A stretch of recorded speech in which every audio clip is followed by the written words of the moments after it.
Now, from CBS News Miami, this is Facing South Florida with Jim DeFede.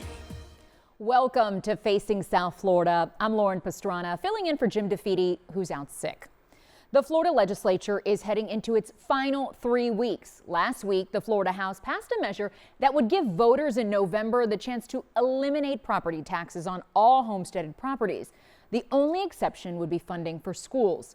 But neither the Florida Senate nor the governor expressed support for what the House did, and that was obvious when Jim sat down with Senate President Ben Albritton a few hours after the House passed their property tax plan.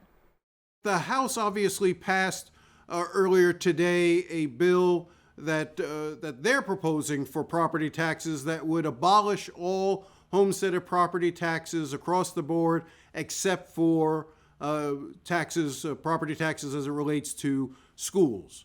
I know that that's probably a non-starter for you in the Senate, but give me your thoughts as to what the House's action entails and what it would mean if it did make it to the ballot. Well, first of all, I appreciate the opportunity to spend time with you. It's always great to see you, Jim. The property tax, first point I want to make is the property tax issue as a whole is not simple math. It is trigonometry at a minimum. So it is a very, very challenging topic to try to find, what is fair across the board. The House, yes, the House passed a bill today that, and I have not watched it on television. We had our own session, but passed a bill today that would essentially eliminate all homestead property taxes, would save schools, to your point, and then first responders. And my takeaway from that is that their perspective is, and I would largely agree with that. Their perspective is these are core services, and we should be thoughtful about that. One thing they did do, though, which is as this entire conversation has been going on, one thing they did do, and I give them huge kudos for that, the governor for starting the conversation, and the House, they've had great proposals that have come out. This idea of a transition, if you will, maybe it happening over a period of time instead of all at one time, and to give the local communities a chance to adapt, that really is fascinating to me. So, I certainly intend on that being interjected to what we're doing here and what our proposal ends up being. The speaker today said that he was, I don't know if frustrated was the word he would use, but he said that this has been discussed for the better part of a year, that the governor has been talking about this, that this idea of eliminating or doing away with substantial portions of property taxes has been floated for many, many months. And that why hasn't the Senate, I guess is the question he asks, why hasn't the Senate come forward with a proposal of its own? Why is the House the only one to move forward with this? Well, first of all, let's start with this, and I believe this to be fair. The governor began this conversation, and rightfully so. So making sure that not just the Senate works to build consensus with the House, but also with the governor. He started the conversation and certainly is due his own ideas. So, Jim, what I would say is that we have been pouring ourselves into this topic here in the Senate for a long time, and we've looked at other states. We've looked at what the impacts would be. You're trying to do something good for Florida homeowners, which I believe everybody at the Capitol has interest in doing. But at the same time, you look at like a county like Miami-Dade, and the percentage is very low of their revenues that they operate government, with come from this. But then you look at like a Calhoun County or a Liberty County, and it's north of 80%. So, trying to figure out how to build, for lack of a better term, an equitable, fair approach and how to do this is just not that simple. And we've been pouring ourselves into it, continue to be. And listen, let me say this to you. I also know the time is coming sooner than later that we need to formalize all of this and pull all of our research together and build that consensus I'm talking about with the governor and with the House. But you don't expect, it sounds like, that would take place during this regular session. No, I don't know the answer to that question. Am I open to that? Yes. Am I open to doing it, later on? Yes, right? Because I have said before, it was interesting, the governor, I guess this morning maybe had a tweet, whatever you call them now, maybe not a tweet, but we're better off to get it right than to do it quickly. And I've been saying that personally for quite some time, which is why, we've done all the things we're doing to understand. I've spoken to numerous local elected officials about their own budgets, about their own challenges, and their own perspectives on this. So, I don't know if it's going to happen this time or not. Not trying to be cagey or coy, but I think I still go back to, and this premise matters.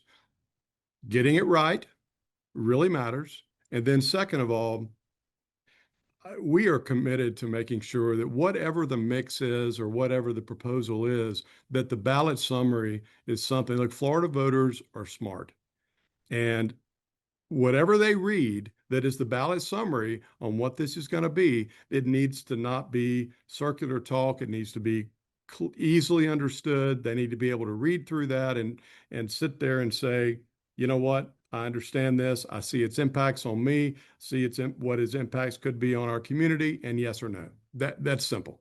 Just to take a step back for a moment, philosophically, I know that the governor comes at this, and he likes to use this analogy that he doesn't think it's appropriate for people who own their homes to pay rent on their property. I know others would look at that and sort of say, well, just because I paid off my house, there are certain services that I appreciate, that I enjoy, whether it's making sure the road in front of my house is properly paved, my sanitation is picked up, I have police and fire services, I have parks in the neighborhood that appreciate for my land value, those sorts of things. So I guess the governor's view has been that people shouldn't have to pay necessarily for those services once they own their home. And I know others disagree with that. Where do you come down on that issue of whether or not, once a person owns their home, should they be free of any tax liability? So I do want to start with this, and that is, this is a decision that the Senate as a whole will make. I've said this before, I'm not king of the Senate, but I do have an opinion, and I'm happy to share that with you. And that is that if somebody owns their home, they're still receiving these services. I wouldn't agree with the premise of essentially renting your home essentially from the government, because there are core services that I think everybody, look, when they turn the spigot on in the house, they expect some clean water to come out, right? So there is a whole list of these things that I think are functionally core services that every homeowner should expect from their local community. Obviously, the only thing that the legislature is required to do is pass a budget. You can forestall the question of property taxes to a special session afterwards. Same thing with redistricting, but the budget is something you're required to pass. I know that you were taken by surprise when the House released their budget a week ago, and that you then moved to release your budget. And clearly, there are differences between the House and the Senate versions of the budget. That's to be expected. But just on the mechanics of releasing the budget, typically those are coordinated between the House and the Senate. Did you see that as a sign of disrespect towards the Senate, that the House went about it the way they did? No, I did not. They put their budget out. We had been we had been prepared to roll our budget out, I think, since February 4th, and had continued to alter our timeline, wanting to be sure that we roll it out, with our partners in the House. And you're only talking about a matter of days, which is the difference, right? We had flexibility built in and we're prepared to go, and they rolled theirs out, and ours is out, shortly following that. So no, I don't view it as that. And I do want to make this point too, because I think this really matters. Number one, getting the budget right matters more than anything. And last year took longer than anybody really wanted to build a budget and to get it done. But the end result was good for Floridians. It was a great budget, less than the previous year, continued to pay off debt, had new accountability and reporting metrics all through the budget. It was a really good budget for Florida. And I have every expectation we're going to do the same thing this time. And I look forward to working with our partners in the House. And the second point I'll make is that Jim, when you look at the budget as a whole, we're really save a couple of silos that we'll figure out. There's lots of places in the budget, and I mean lots. We're not that far off. We're actually closer as a starting point this year than we were last year, and I view that as very beneficial, and certainly would be something I would think that Floridians would look at and say, well, yeah, that's a good start. When we come back, Jim asked the Senate President about the budget and his strained relationship with House Speaker Danny Perez. Stay with us.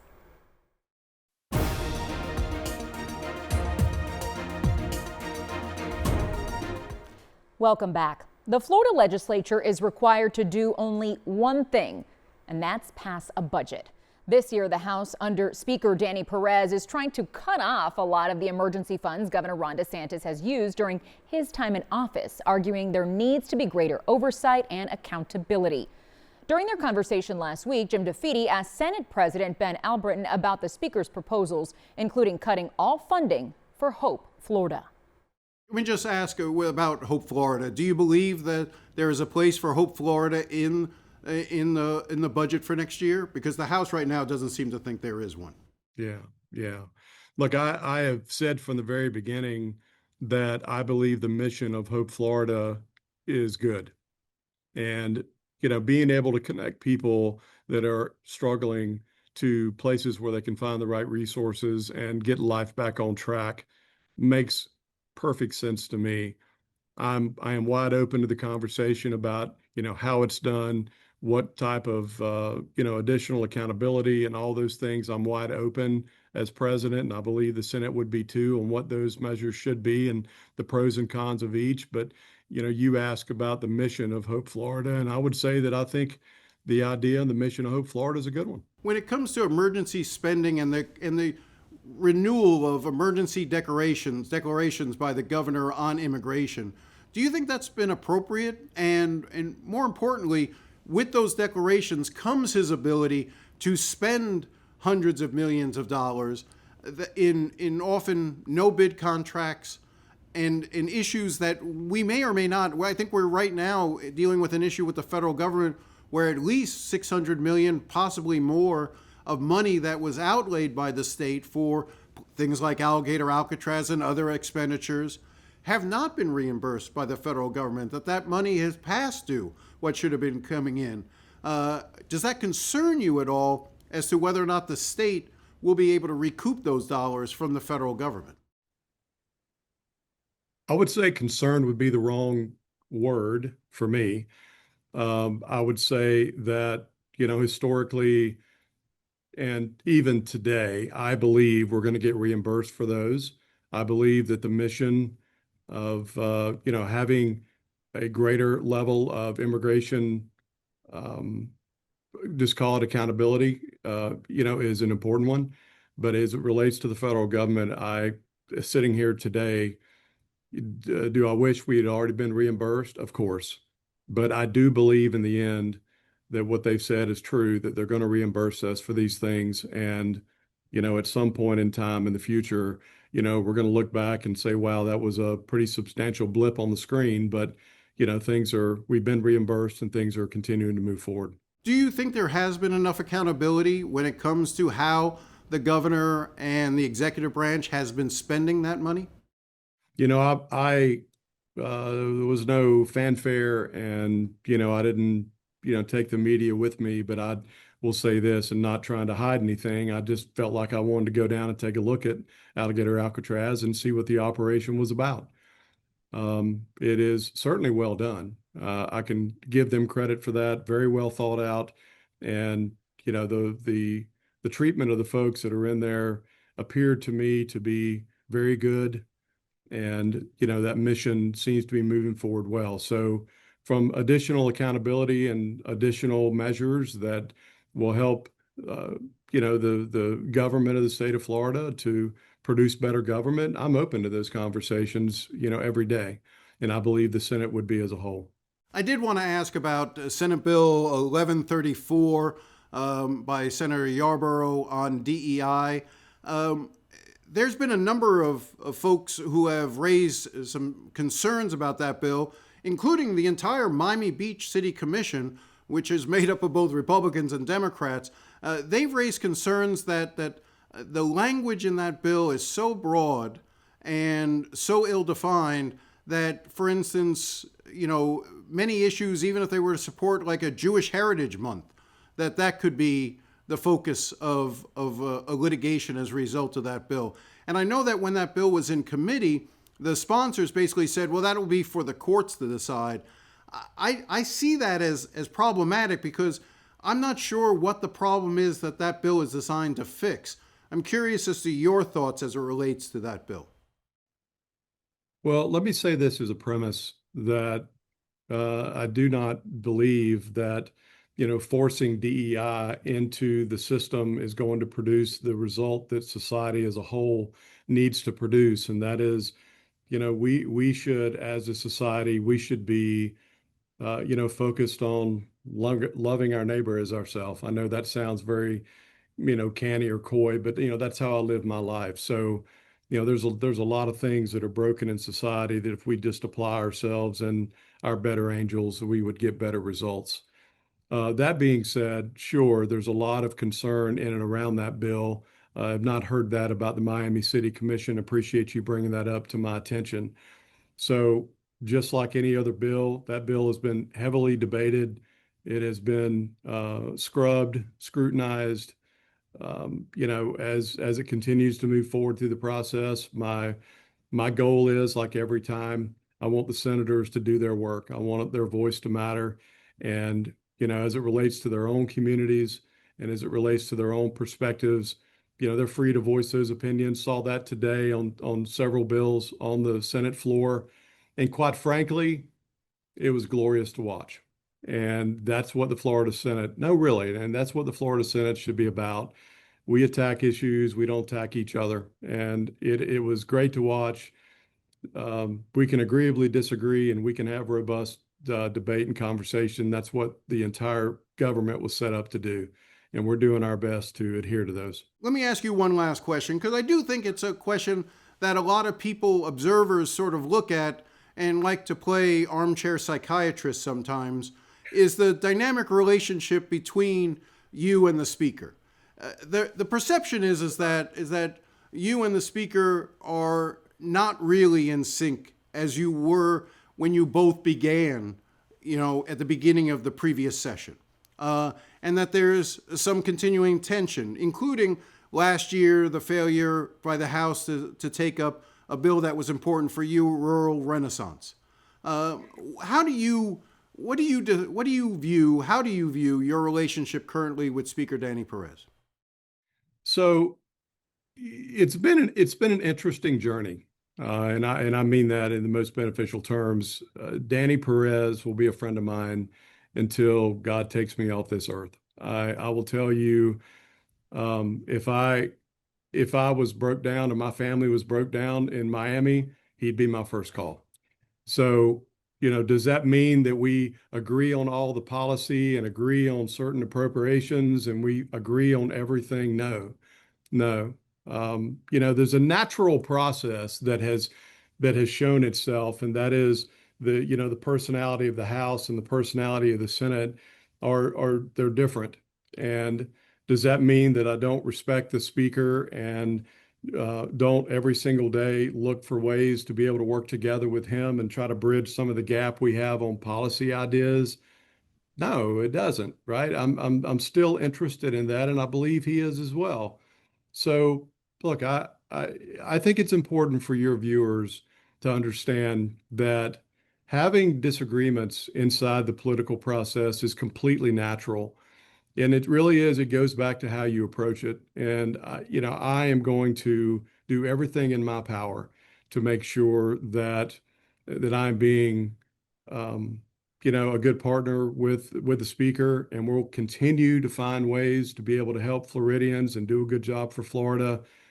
He'll be a friend of mine until I'm not on this earth. And I'd take that to my grave. When we come back, the Dolphins Cancer Challenge is Saturday. It's raised $100 million and counting for cancer research since 2010. I sit down with the duo behind the DCC to find out their why. Next.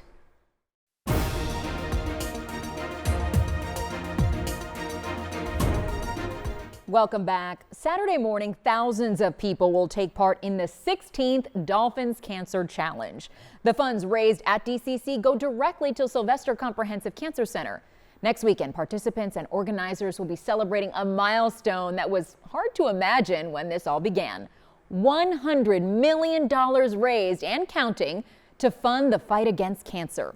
I sat down with Javier, Sanchez, and Elizabeth Jenkins to discuss the milestone and their all-important why. There is a lot. Unfortunately, there is a lot. Yeah. There really are a lot. You know, my father was a cancer survivor. It wasn't what he passed from, but honestly, he fought cancer like a champ, and that was a big lesson to me. But nowadays, it just becomes the fact that I've got people come into my office almost every single day, sharing a story with me, sharing a moment. And the moments always are, it's like a playbook. It's very, very difficult. There's a lot of noise, a lot of confusion, but the beauty and the power of what comes together at this event, the fact that we're partnering with organizations like Sebastian Strong and Arsco Ortiz, we're partnering with the Sophia Strong Foundation. We've got families that have unfortunately really faced challenges, but yet are coming back to the DCC because they've turned around and said, this was my child's happy place. This is our family's home. This is the place that not only we're with the Miami Dolphins, but we're getting hope that our children didn't suffer in vain. So that's the energy and that's the power that we turn around and say, we're really blessed to be here and playing these roles. Like, they started with something that we felt, but the beauty of coming together for so many years, for so many thousands of people, and sharing tears and smiles with people, you just realize, like, this is why we're one team, one fight in this. We can't do this alone. I think everyone has their individual why. Obviously, I have family who have been impacted by cancer who are very close to me, and some are still battling. My daughter's best friend, her dad, found out that he had pancreatic cancer and within 3 weeks had passed away. And it was heartbreaking to talk to my daughter's best friend, and my daughter, obviously just losing her dad, was like, okay, well, this must be the reason why I lost my dad, to be able to support her. And we brought her family out for their first DC. They're doing it again in honor of their dad. And like, it's hard because it rocks your world. Like, they did not expect when they got that diagnosis that they were going to lose their father or their husband in 3 short weeks. And it blindsides you, and to be able to support them. And I told the mother, I was like, I know you may not be ready to do this, and if you're not, that's fine. But there's a community there that I think might help uplift you a little bit as you honor your husband, to walk through this a little bit, to know that there are other people there. And she was like, I think I need that. And she came out and walked with her daughter, and they wear their shirt of their dad, her husband on there. And it's hard, but it's a good hard, because they're honoring his memory. And they still are supporting other people who are going through their journey. And I think that's great. But I think the why has changed a lot for me, because it's the stories that I hear. It's the people I interact with who want to tell you their stories. And I'm like, I love this, because I love to hear their why, to be like, okay, that could be my why too. I don't know your father, I don't know your mom, your daughter, but now I do. I hope you'll join me Saturday for our live special, Challenging Cancer, live from the Miami International Autodrome at Hard Rock Stadium. That's at noon right here on CBS Miami, and streaming on the CBS News app, CBSMiami.com, and Pluto TV. We hope you'll join us. And that's all the time we have. If you have any thoughts or comments about today's show, feel free to contact Jim at jdefede@cbs.com. Thanks again for watching, and enjoy the rest of your day.